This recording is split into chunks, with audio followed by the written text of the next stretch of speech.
Mesdames et messieurs, bonsoir. Le président de la République, Issoufou Mahamadou, a effectué ce jour une mission à Maradi et c'est un accueil des plus chaleureux qui a été réservé au chef de l'État par les populations de la région de Maradi, compte rendu Maman Oumarou, Issa Kaïssa et Adine Agalgalas. En cette matinée du 12 mai 2014, l'aérodrome de Maradi est noir de monde, composé de plusieurs structures organisées de la région. Élus, cadres, les chefs traditionnels, les organisations des partis politiques, les associations et autres groupes chocs, tous étaient au rendez-vous dans une ambiance digne des grandes fêtes pour accueillir le président de la République Issoufou Mahamadou.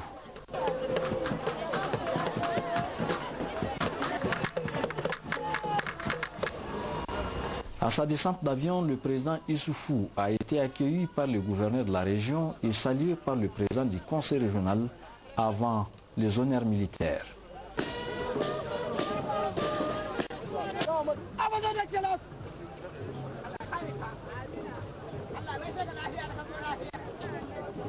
L'accueil qui a été fait au président de la République est un exemple touchant de cette hospitalité que l'on reconnaît aux populations nigériennes en général et à celle de Maradi en particulier.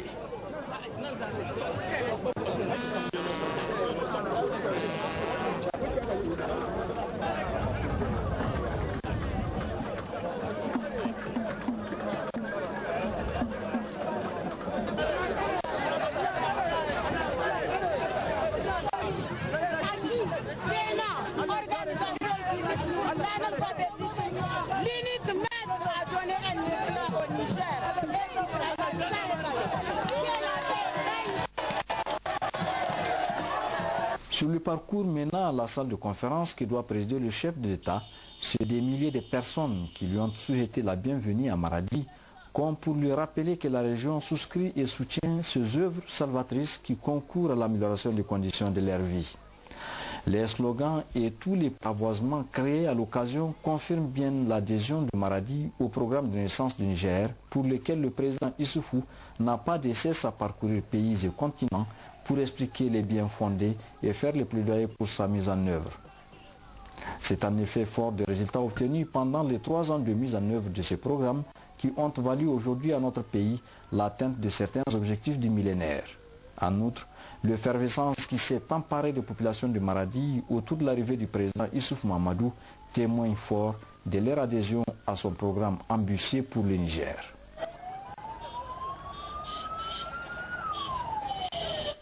Dans la capitale économique du Niger, le chef de l'État a présidé l'ouverture officielle de la conférence des cadres de l'administration territoriale pour l'année 2014. Synthèse Moussa Yahya et Issa Kaïssa. Après l'accueil riche en couleurs à l'aéroport de Maradi, le président de la République et la délégation qui l'accompagne se sont dirigés vers l'université d'Andiko Dankolodo de Maradi, où l'amphithéâtre devait servir de cadre à la cérémonie officielle d'ouverture de la conférence des cadres de l'administration territoriale. Cérémonie...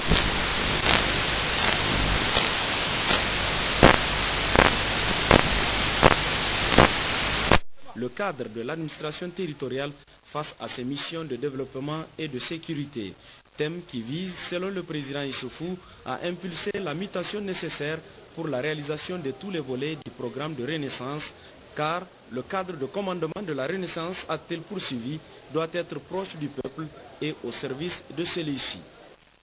La tenue de la conférence des cadres de l'administration territoriale coïncide cette année avec l'entroi de notre accession à la magistrature suprême. C'est la tribune pour rendre un hommage mérité à l'ensemble du peuple nigérien pour sa maturité politique et à la communauté internationale qui nous a accompagnés tout au long du processus ayant abouti à la satisfaction générale, à l'avènement de la 7e République et des institutions qui l'incarnent. C'est aussi le lieu de remercier le gouverneur, les élus, les chefs traditionnels et la population de la région de Maradi pour l'accueil exceptionnel réservé à ma délégation ainsi qu'à moi-même, ainsi que l'organisation parfaite des présentes assises. Je saisis enfin cette occasion pour vous adresser, messieurs les cadres de commandement, mes sincères félicitations et tous mes encouragements pour la mission combien exaltante que l'État a bien voulu vous confier en vous plaçant à la tête de nos régions et départements. À nos amis et frères du Nigeria, venus nous témoigner de leur solidarité à travers leur présence remarquée, j'adresse mes sincères remerciements. Mesdames et messieurs, le thème central de la présente rencontre porte sur, je cite, le cadre de l'administration territoriale face à ses missions de développement et de sécurité. Si j'ai tenu à faire de ce thème le centre d'intérêt de nos échanges et discussions au cours de cette conférence, c'est essentiellement pour vous entretenir de la nécessaire mutation qu'implique la Renaissance, ainsi que des missions qui sont les vôtres dans ce contexte en tant que dépositaire de l'autorité et représentant de l'État aux différents échelons de notre administration territoriale. En effet, il vous souviendra que le 7 avril 2011, lors de ma prestation de serment, je m'engageais solennellement devant le peuple à inscrire mon action dans une nouvelle gouvernance politique et économique en vue de répondre aux attentes du peuple nigérien. Je m'engageais solennellement à en être le serviteur et non pas le maître. Pour ce faire, le gouvernement a un guide, pour ne pas dire une boussole, le programme de renaissance du Niger. Ce programme, comme vous le savez, vise à répondre à 8 défis majeurs. Stabiliser les institutions démocratiques et républicaines, sécuriser le pays et assurer la protection des personnes et des biens, équiper le pays en infrastructures énergétiques et de communication, nourrir les Nigériens à travers la mise en œuvre de l'initiative 3N, les Nigériens nourrissent les Nigériens, promouvoir l'éducation à tous les niveaux, soigner les Nigériens, leur assurer l'accès à l'eau et à l'assainissement, et enfin, créer des emplois, notamment pour les jeunes. Le bilan de mise en œuvre de ce programme, dressé par le gouvernement le 7 avril dernier, montre les progrès réalisés dans le domaine de la gouvernance, dans la consolidation de la paix et le renforcement de la sécurité, dans l'équipement du pays en infrastructure, dans l'exécution de l'initiative 3N, dans le domaine de l'éducation, qui a bénéficié des milliers de classes et du recrutement de plusieurs dizaines de milliers d'enseignants, dans le domaine de la santé, dans celui de l'accès à l'eau et à l'assainissement et dans la création d'emplois. Ce bilan montre aussi comment le pouvoir d'achat des agents de l'État a été renforcé. Les excellents résultats obtenus depuis 3 ans doivent être amplifiés au cours des 2 prochaines années. Messieurs les cadres de commandement, assumez vos missions de développement et de sécurité. C'est vous atteler à poursuivre et à amplifier la mise en œuvre des 8 priorités du programme de renaissance que le peuple nigérien a approuvé à l'occasion de la dernière élection présidentielle. Cela exige de vous d'en étudier et d'en comprendre le contenu, d'en suivre et d'en évaluer consciencieusement la mise en œuvre sur le terrain de manière quotidienne. C'est aussi étudier et mettre en œuvre les documents qui en découlent, la déclaration de politique générale du Premier ministre et le programme de développement économique et social PDS 2012-2015. Mesdames et messieurs, le cadre de commandement de la Renaissance, pour accomplir sa mission de développement et de sécurité, doit être proche et au service du peuple. Il doit faire preuve de patience, d'intégrité, de rigueur, de patriotisme, d'engagement, d'initiative, de courage, de curiosité, d'imagination et d'ouverture d'esprit. Il doit être épris de justice, plein d'humanisme et se départir de toute arrogance ou cruauté vis-à-vis de ses administrés. Le profil du cadre de commandement de la Renaissance est, comme vous venez de le constater, aux antipodes de celui du cadre de commandement de la période coloniale ou de celle des régimes de dictature que l'Afrique a connus par le passé. Je sais qu'il peut être difficile d'avoir toutes ces qualités. C'est pourquoi la présente réunion doit réfléchir et faire des propositions concernant la formation et la mise en place d'un corps de cadre de l'administration afin de professionnaliser le secteur.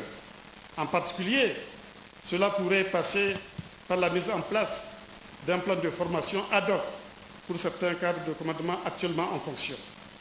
En effet, c'est à la condition de s'approcher d'un tel profil que le cadre de commandement de la Renaissance apportera sa contribution à la base, sur le terrain, à la consolidation des institutions démocratiques et républicaines à travers la promotion de la bonne gouvernance qui suppose une gestion rigoureuse des ressources publiques ainsi que la garantie des droits et libertés des citoyens, notamment l'égalité, la liberté, la justice et la solidarité. La lutte menée au niveau central contre la corruption, les détournements des deniers publics, les surfacturations, les fausses factures, la fraude fiscale doit être poursuivie et intensifiée au niveau local.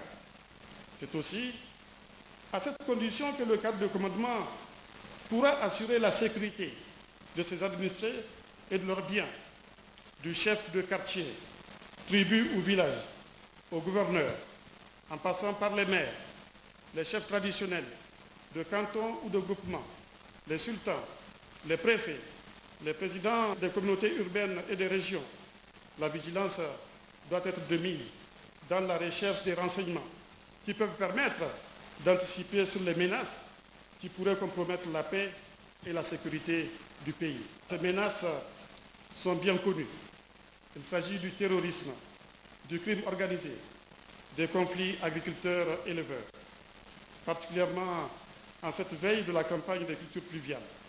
Chaque matin, chaque cadre de commandement doit faire le point de la situation sécuritaire de la circonscription dont il a la charge. Les réunions des postes de commandement mixtes, démembrements locaux du Conseil national de sécurité, sous l'autorité des gouverneurs et des préfets, doivent se tenir régulièrement. Les cadres de commandement doivent veiller à la bonne marche des patrouilles urbaines et rurales chargées d'assurer la sécurité de nos villes et de nos campagnes. La mobilisation des chefs religieux doit être permanente et les prières doivent être continues afin que la paix et la prospérité s'installent durablement dans le pays. Il vous revient, messieurs les cadres de commandement, à vous et aux chefs traditionnels à tous les niveaux de mener une campagne soutenue dans la sensibilisation des populations pour combattre l'insécurité, prévoir tout comportement tendant à troubler l'ordre public et prendre les mesures prophylactiques en parfaite harmonie avec les exigences d'un État de droit. Mesdames et messieurs, permettez-moi d'avoir une pensée pour les jeunes filles que le fanatisme a enlevées au Nigeria et qu'il a décidé de vendre comme esclaves ou de faire marier de force. Nous condamnons avec fermeté cet acte odieux qui n'a rien à voir avec l'islam. Nous marquons notre solidarité avec le peuple et le gouvernement du Nigeria, dont la situation sécuritaire doit nous inciter à plus de vigilance.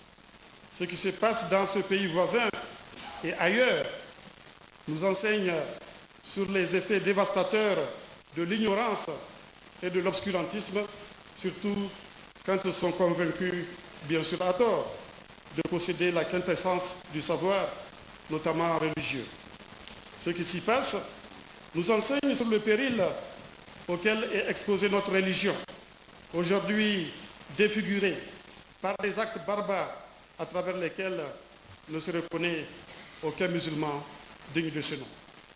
Permettez-moi aussi, en ce début d'hivernage, d'insister sur la question des conflits agriculteurs-éleveurs, qui dégénèrent souvent en conflits sanglants. À l'instar de la chefferie traditionnelle, les autorités administratives sont souvent sollicitées pour prévenir ces tragédies. Je vous demande alors de faire preuve de vigilance et de tact dans le cadre de ces conciliations, mais aussi et surtout de faire respecter strictement les compétences respectives dans le cadre des lois et règlements de la République. Mesdames et messieurs, les investissements réalisés par l'État dans le domaine des infrastructures, notamment les routes bitumées et les routes rurales, dans le cadre de l'initiative 3e et dans celui des secteurs sociaux, notamment dans la réalisation des classes, des centres de santé, des puits et forages, doivent faire l'objet d'un suivi de proximité au quotidien. Vous devez, monsieur le cadre de commandement, vous acquitter de cette mission avec conscience pour mettre fin aux errements du passé relatifs aux chantiers mal exécutés ou pas exécutés du tout, occasionnant ainsi un préjudice irréparable à l'État et aux populations bénéficiaires. Votre présence sur les chantiers permettra d'encourager les citoyens dans leur combat quotidien contre la pauvreté et donc pour le développement économique et social du pays. Dans la mise en œuvre de l'initiative 3Z, par exemple, vous avez un rôle d'impulsion, d'animation et d'encadrement des populations afin de créer un environnement favorable à la réalisation d'une sécurité alimentaire durable basée sur l'accroissement des productions agro-silvopastorales afin que sécheresse ne soit plus synonyme de famine dans notre pays. Dans ce domaine toujours, je vous demande d'observer scrupuleusement les règles de l'équité dans la répartition de l'aide aux populations, particulièrement pendant cette période de soudure, traditionnellement difficile, y compris pendant les années d'excédent céréalier et fourrager. Cette aide, vous le savez, porte sur la vente à prix modéré et la distribution gratuite des céréales, ainsi que sur les activités génératrices de revenus. Vous devrez veiller personnellement à la bonne gestion des vivres et des intrants acquis à grands frais au profit exclusif des populations pour leur permettre de franchir la période de soudure et s'adonner vaillamment aux travaux champêtres. Tout détournement de cette aide sera réprimé sans faiblesse. Le comportement des cadres de commandement dans ce domaine est un des indicateurs de la rupture d'avec les pratiques du passé. Mesdames et messieurs, les cadres de commandement de la Renaissance doivent faire de la scolarisation des jeunes filles et de la maîtrise de la démographie un thème central de leur mission de sensibilisation de la population. En effet, quand Dieu a donné le savoir à l'humanité, il l'a fait aussi bien au bénéfice de l'homme que de celui de la femme. Nulle part, dans le Coran ou dans les hadiths, il n'a été dit que l'acquisition du savoir est exclusivement réservée aux hommes. De la même façon, il n'a été prescrit nulle part qu'on peut faire des enfants pour en confier la charge des soins à des tiers. Nous devons donc procréer. Nous devons donc procréer de manière responsable, c'est-à-dire avec la pleine conscience que nous avons le devoir de nourrir, d'éduquer, de soigner les enfants que nous mettons au monde sans éternellement faire le tour du monde, la sébile à la main. Je vous demande également de porter vos réflexions sur d'autres thèmes de sensibilisation comme la protection de l'environnement ou la salubrité. Dans le premier cas, l'accent doit être mis non seulement sur l'importance de la plantation des arbres, mais aussi sur l'agroforesterie. Dans le second cas, l'insalubrité de nos villes nous interpelle. Un changement radical de comportement des citoyens est indispensable pour améliorer notre cadre de vie. C'est dans cette perspective que nous avons conçu et mettons en œuvre les programmes comme Niamey Niala et Maradi Kolia. Messieurs les cadres de l'administration territoriale, je sais combien il vous est objectivement difficile d'assumer certaines de vos fonctions sans moyens adéquats. C'est pourquoi j'ai instruit votre ministre de tutelle d'élaborer une loi de programmation de l'administration territoriale qui couvrira les infrastructures, les équipements, les moyens et les ressources humaines dont vous avez besoin.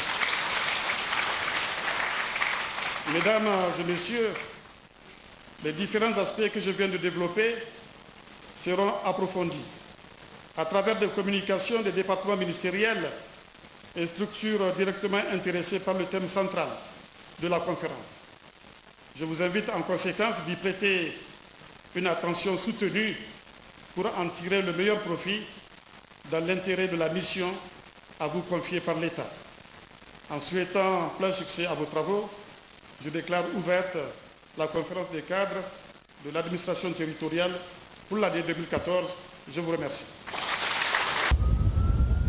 Auparavant, dans le discours de bienvenue qu'il a prononcé, le président du conseil de ville de Maradi a lui loué les qualités d'homme d'État du président de la République, qualités qui ont permis d'entamer une nouvelle marche avec le peuple nigérien, rassuré que tous ses rêves sont désormais en passe d'être réalisés. C'est le lieu de saluer votre vision futuriste, autorisant les collectivités à consacrer 50% des fonds dédiés aux investissements. Cela a permis à la commune de Maradi d'envisager dans sa logique d'appropriation de votre programme de renaissance la construction très prochaine d'un centre d'affaires d'une capacité d'accueil de plus de 1000 places.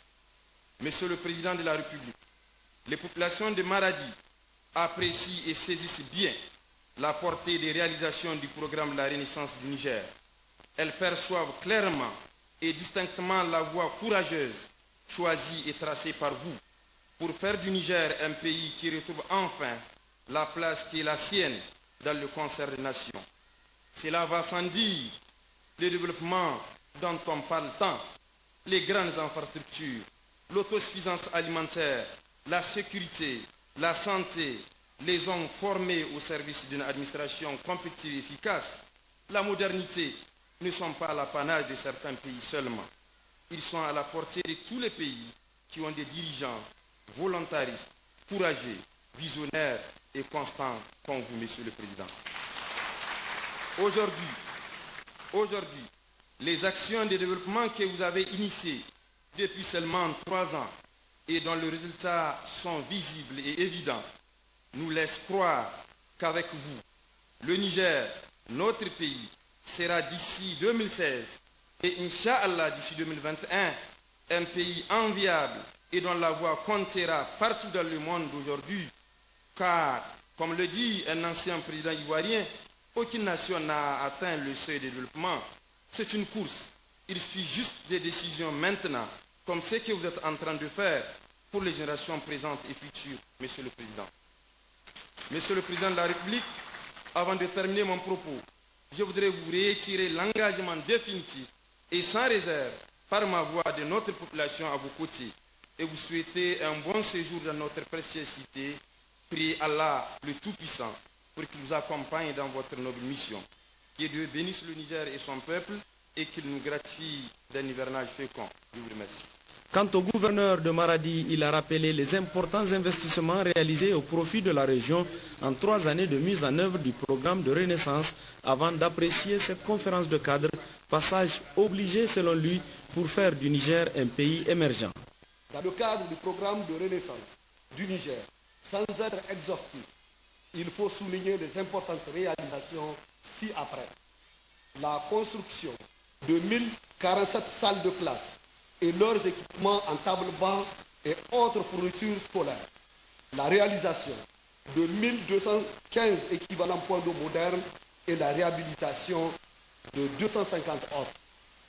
La construction de 9 273 latrines familiales, 387 latrines publiques et la mise en œuvre de l'approche totale pilotée par la communauté ATPC dans 127 villages pour une population touchée de 65 900 habitants.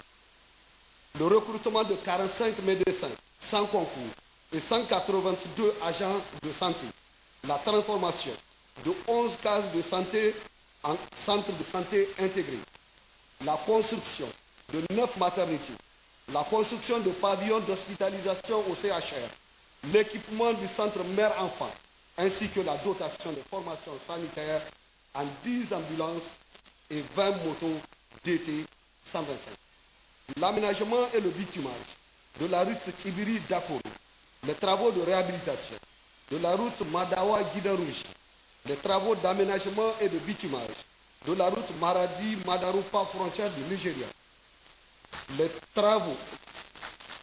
projets d'aménagement et de bitumage de la route Keita-Dakoro-Belbéji qui traverse notre région sur 131 km, de la route Tchadoua-Meyaï-Tessawa dont les études sont terminées, la récupération des terres dégradées et des actions connexes qui ont permis de restaurer environ 18 000 hectares d'aires de pâturage envahies par le sida cordifolia.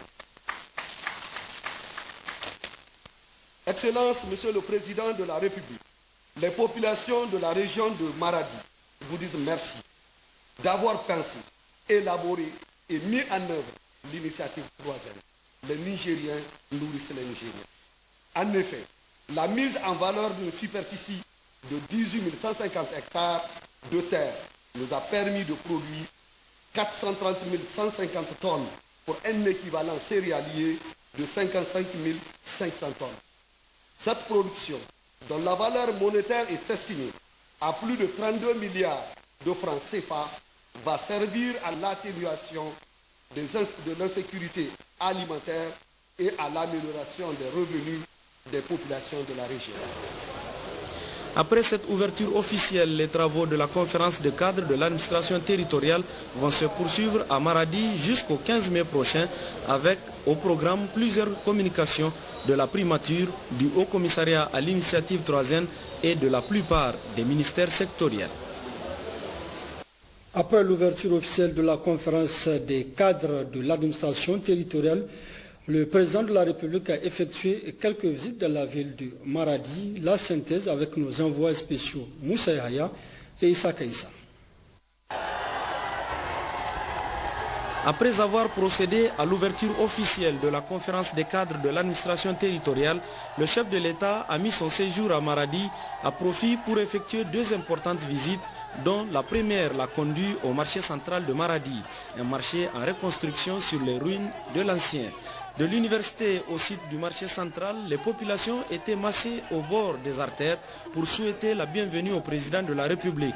Sur place, au marché central, dont les travaux sont très avancés, le chef de l'État, accompagné de plusieurs membres du gouvernement et de ceux du corps diplomatique, a été accueilli par le président du conseil de ville, Kassoum Maman Mokhtar, et salué par les élus locaux et les opérateurs économiques, avant d'apprécier ce chantier des marchés modernes qui répondent aux exigences d'une capitale économique bâtie sur 7,5 hectares, proposant 1967 boutiques, coûtant 6,7 milliards de francs CFA. Aux abords du marché, où il y avait un grand attroupement, le président de la République, qui en a fait le tour à pied, est allé vers les populations pour les saluer et communier avec celles-ci. La communion avec le peuple, c'est par cela aussi qu'a débuté la visite de l'exposition des produits de l'initiative 3N. Le président de la République s'est beaucoup attardé à suivre des explications sur des initiatives locales de transformation et de conditionnement des produits agricoles. Il y avait aussi une exposition des images de 3 ans de mise en œuvre du programme de renaissance initié par l'Office national d'édition et de presse, l'ONEP.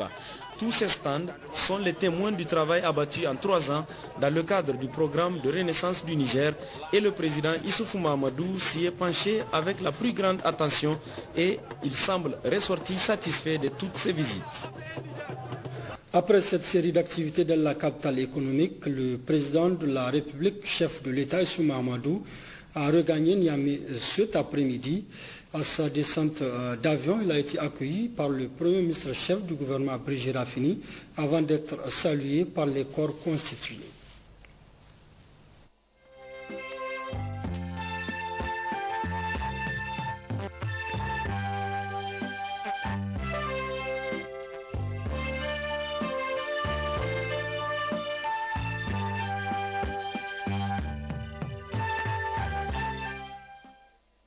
Le Premier ministre chef du gouvernement est élu hier à Zender pour constater de visu l'évolution des travaux à Ganaram pour l'alimentation en eau potable de la ville de Zender. En marge de sa mission, le Premier ministre s'est rendu à la Soraz qui fournit 1000 m3 aux habitants de Zender. Les précisions avec nos reporters Garba Maman Kabirou et Laoli Babali. Et le début de la période de grande chaleur où la pénurie d'eau dans la ville de Zender a fait jour, contraignant la population à des corvées parfois stériles et où, dans certains quartiers de la ville, l'on peut faire des jours, des semaines, voire des mois sans qu'une goutte d'eau ne coule dans les robinets, l'État, conscient de la gravité de la situation, a pris à bras le corps la question à travers certaines initiatives pour atténuer la souffrance des habitants de la ville de Zender. Des tanks et des bâches à cet effet ont été placés au niveau de plusieurs quartiers de la ville. Des camions-citernes chargés de les ravitailler dans le cadre de la distribution de l'eau ont été dépêchés. La population principale bénéficiaire s'en réjouit. Nous remercions le gouvernement d'avoir initié cette initiative. Chaque jour, il y a des citernes qui circulent. C'est pour cela maintenant il n'y a pas beaucoup de monde dans tous les tanks. C'est pour cela. Le Premier ministre était hier à Zender pour le commencement des travaux de Ganaram. Vraiment nous remercions le gouvernement de la 7e République. Dieu merci. Aujourd'hui, grâce à cet effort des autorités, nos difficultés sont réduites. Si possible, nous souhaiterons qu'on nous place dans notre quartier un deuxième tank. Cela va contribuer davantage à atténuer la pénurie d'eau.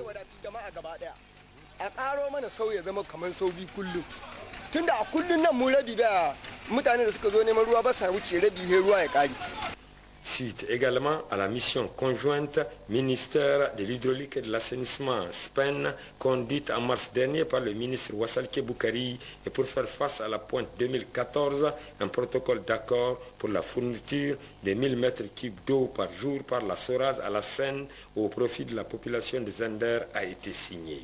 Du reste, une potence a été installée au niveau de la sortie de la station de pompage de la Soraz aux fins de remplir citernes qui alimentent les quartiers en difficulté. Au vu de cette difficulté et dans le cadre d'une gestion optimum de la pointe 2014 de l'alimentation en eau potable de la ville de Zender, l'ASPEN a chargé la Seine pour la réalisation et l'équipement de 4 nouveaux forages pour un montant de près de 200 millions de francs CFA. Ces forages viennent à point nommé car ayant permis l'augmentation de la production au niveau de la station de pompage d'Arunguza, passant de 6500 m3 jour à 10 000 m3 jour. Des actions hautement salutaires puisqu'ayant permis